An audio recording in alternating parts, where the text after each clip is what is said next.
Hello નમસ્કાર મિત્રો બધાને આષાઢી બીજની શુભકામનાઓ।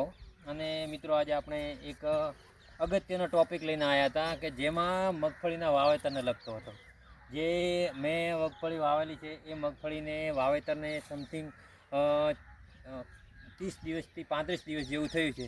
તમે જોઈ શકો છો એકદમ ગ્રોથ એકદમ સારો છે, પણ એનું કારણ એક અમુક કારણ એ છે કે એમાં હજી સુધી અમે કોઈ પણ પ્રકારનો દવાનો છંટકાવ અથવા તો ખાતર પણ નાખ્યું નથી, છતાં ગ્રોથ સારો છે। એનું બેસ્ટ કારણ એ છે કે આમાં આપણે જમીન હતી એ ઉનાળામાં પડી હતી, એના કારણે એને બહુ સારો એવો ગ્રોથ થઈ શકે। એની જગ્યાએ જો આપણે બાજરી વાવી હોત તો બાજરીના જગ્યાએ જ્યારે આપણે મગફળીનું વાવેતર કરીએ છીએ ત્યારે એ મગફળીનું વાવેતરમાં મગફળી પીળી થતી જાય છે, તો આમાં પીળી પણ નથી થઈ। અને ઘણી વખતે આપણે નિંદામણને લગતા પણ દવા નાખતા હોઈએ છીએ કે નિંદામણ ના ઉગે, પણ ખરેખર ખેડૂતોએ એમને નિંદામણ માટેની દવા માટે છંટકાવ ટાળવો જોઈએ। ખરેખર તો કાં તો એને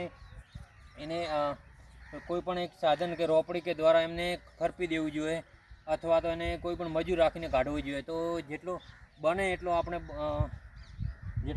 આપણે એનો ઉપયોગ દવાનો ઉપયોગ ઓછો કરવો જોઈએ। અને જોઈએ તો દરેક ખેડૂતો સૌથી વધારે દવાનો ઉપયોગ કરતા હોય છે, પણ ખેતરમાં ખરેખર દવાનો ઉપયોગ ન કરવો જોઈએ, કારણ કે અમુક ગ્રોથ માટે પણ દવા મળતી હોય છે, એ દવા પણ ટાળવી જોઈએ। ખરેખર તો જે કહેવત છે કે ખેડ ખાતરને પાણી સમૃદ્ધિને લાવે તાણી, એવું જ એક ઉદાહરણ છે, એ સાચું ઉદાહરણ છે। ખરેખર જો ખેતર સારું હોય, અંદર આપણે અનાજ જે મૂક્યું હોય નાખ્યું હોય એ પણ સારું હોય અને પાણી એને પૂરતું મળે તો હંમેશા ગ્રોથ થતો જ હોય છે। તો જમીનને આપણે જેટલો ખાતરનો ઉપયોગ કરશું તેટલો જમીનનો બગાડ થશે, એના જે પોષક તત્વો છે એ ઘટી જશે।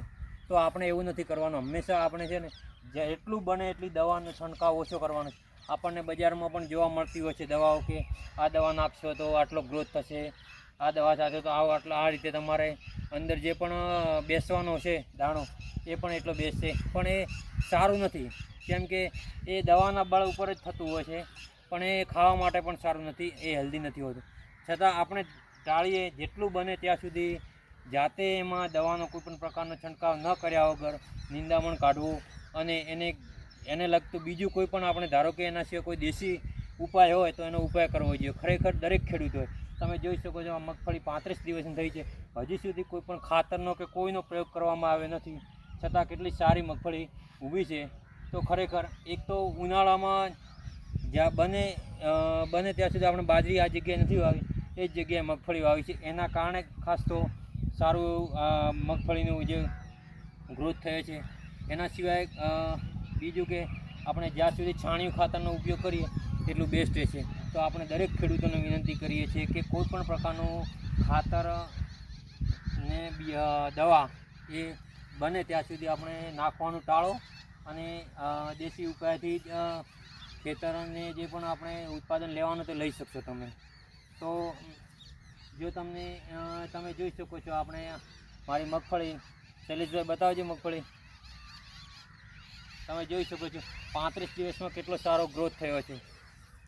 તો 35 દિવસનો એટલો સારો ગ્રોથ છે, તો આપણે બેઠકમાં પણ સારી એવી બેસશે, આપણને વિશ્વાસ છે, કેમ કે પાક આપણો છે એટલે આપણને તો વિશ્વાસ હોય કે આપણે કેવું છે ને કેવું નથી અંદર, એટલે ઈચ્છે કે બીજા કોઈ પણ પ્રકારનો ઉપયોગ ન કરીએ દવાનો બીજાનો, અને એ રીતે આપણે ઉત્પાદન કરી શકીએ છીએ તો સારું રહેશે। અને જો તમે જોઈ શકો જેટલું બને એટલું નિંદામણ અંદર નથી રાખવાનું, નિંદામણને મગફળીમાંથી દૂર કરવાનું છે, કેમ કે એના લીધે પણ ગ્રોથ અટકતો હોય છે। જો વધારે પડતું નિંદામણ હોય તો મગફળીનો જે પણ આ પોષક તત્વો મળવાના એ મળતા નથી, તો એ પણ જે બને ત્યાં સુધી આપણે નિંદામણ દૂર કરવું જોઈએ। મિત્રો જો વિડીયો સારો લાગ્યો હોય તો વિડીયોને શેર કરજો, વિડીયો લાઇક કરજો, અને ચેનલને સબસ્ક્રાઈબ કરવાનું ભૂલતા નહીં। જય હિન્દ।